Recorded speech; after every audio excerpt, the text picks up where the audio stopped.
Yang paling penting saya ingin menanyakan beberapa hal, terutama dengan nanti pelaksanaannya seperti apa.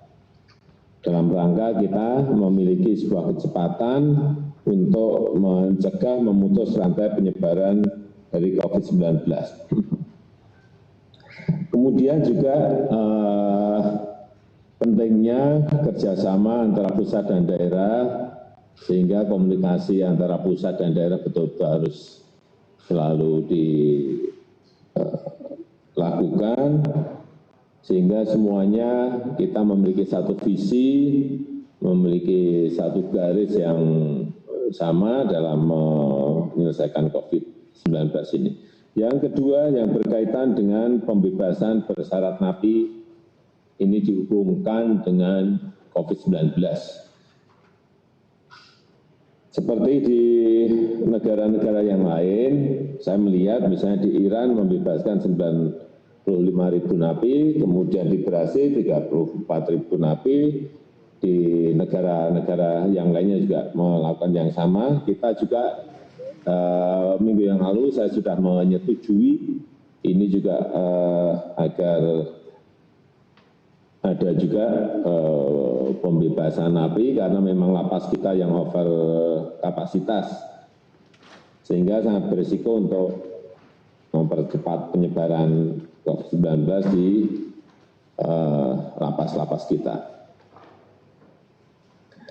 Tetapi tidak bebas begitu saja, tentu saja ada syaratnya, ada kriterianya, dan juga pengawasannya. Saya hanya ingin menyampaikan bahwa mengenai napi koruptor tidak pernah kita bicarakan dalam rapat-rapat kita. Jadi mengenai PP 99 2012 tidak ada, perlu saya sampaikan, tidak ada revisi untuk ini. Jadi pembebasan untuk napi hanya untuk napi pidana umum. Dan yang ketiga mengenai kecepatan, saya betul-betul minta agar tes PCR, pelaksanaan rapid test ini diberikan prioritas untuk orang-orang yang berisiko tinggi, baik itu dokter dan keluarganya, sekali lagi untuk yang PDP, untuk yang ODP, dan sekali lagi kecepatan pemeriksaan di laboratorium agar didorong lagi, ditekan lagi agar lebih cepat, dan kita harapkan dengan kecepatan itu kita bisa mengetahui siapa yang telah positif dan siapa yang negatif. Kemudian juga kecepatan mengenai pengadaan dan distribusi APD, alat-alat kesehatan yang dibutuhkan rumah sakit akan juga menjadi perhatian. Kita sudah mendistribusikan misalnya ke sebuah provinsi di daerah, tetapi dari daerah itu juga harus diawasi, dilihat betul apakah sudah didistribusikan ke rumah sakit. Kemudian karena terakhir saya melihat, membaca bahwa WHO menganjurkan agar semuanya memakai masker. Saya minta juga penyiapan masker ini sekarang ini betul-betul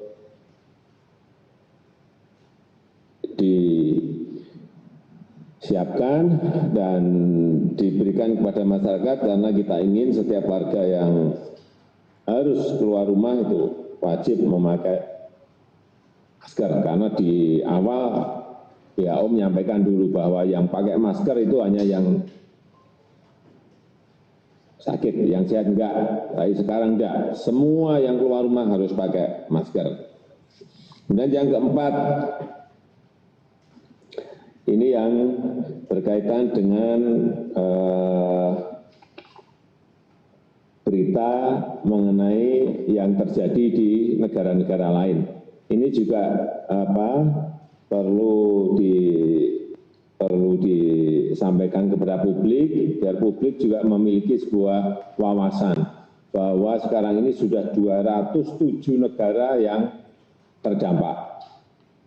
Mestinya ada yang menyampaikan, mungkin tidak dari kita, tapi ini perlu disampaikan mengenai 10 negara dengan kasus tertinggi. Misalnya di Amerika Serikat sekarang sudah 305.000, Italia 119.000, Spanyol 117.000, Jerman 85.000, RRT 82.000, Prancis 63.000, Iran 53.000, Inggris 38.000, Turki 20.000, Swiss 19.000.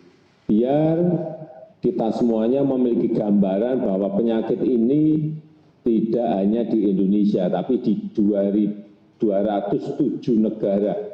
Dan kasus-kasusnya tadi disampaikan 10 kasus tertinggi di negara-negara yang tadi saya sebutkan. Ini perlu mungkin nggak tahu setiap hari atau setiap 2 hari harus ada yang menyampaikan, tetapi sekali lagi bukan dari kita.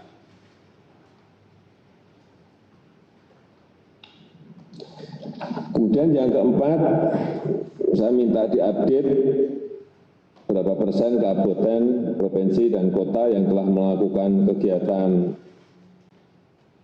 realokasi anggaran dan refocusing APBD, karena ini penting sekali, jangan sampai ini kita juga terlambat, terutama yang berkaitan dengan jaring pengaman sosial, agar segera bisa dinikmati oleh masyarakat.